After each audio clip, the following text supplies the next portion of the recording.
sounds like we're talking about romantic relationships. Yeah, let's say. Yeah.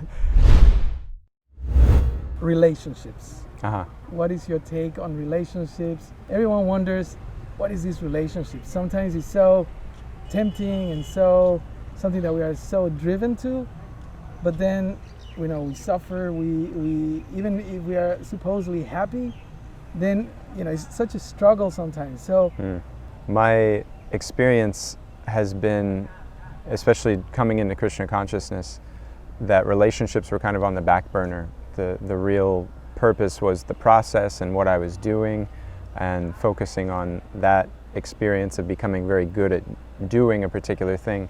And only in the last few years have I recognized that all the stuff that we do in any spiritual culture, including in Krishna consciousness, is to create a healthy context for healthy, powerful relationships. And the ultimate relationship, of course, is with the divine, with Krishna. In the immediate, though, down here on earth where we are, that connection with Krishna should also reflect into, in a healthy way, the relationships that we have with each other, and that includes with our romantic partners. And so then when we look at what's the hallmark of a strong relationship with anyone, including with Krishna, then that's trust.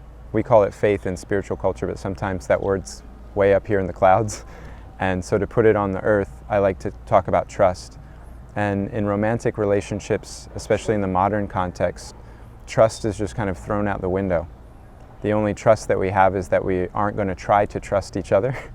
We're just going to come together for a few hours, or a few days, or a few weeks, or maybe a few months, if we're really having fun, and enjoy each other on a very kind of shallow, sensual level, and then move on. And that can keep us going for a little while.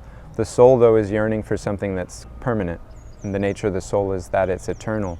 And so always changing over all the time, new flavor, new flavor, new flavor. Although it seems exciting in the beginning, on the long, it creates a lot of stress for the soul, because the soul is looking to be able to go deep.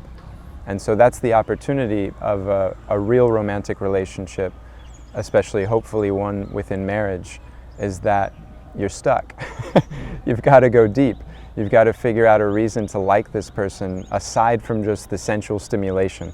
You've got to find out on a soul level, what's good about this person? What can I nurture? What can I help to develop so that this person can eventually reach that place of the highest relationship, the highest love, which is with the divine. And until we have that drive inside of us and that need inside of us ourselves, we're not going to be able to serve it and recognize it in someone else. And so that's where I see problems coming. And then there's that awkward phase of knowing that's what we ought to be doing, is nurturing that higher side of ourselves, but we're still habituated to that lower side. And so then the kind of full maturity is when the lower side can be attended to in a healthy way, but not to the detriment of the higher side, and really together walking hand in hand towards that real self, not so much anymore concerned with the shallow pleasures of the world.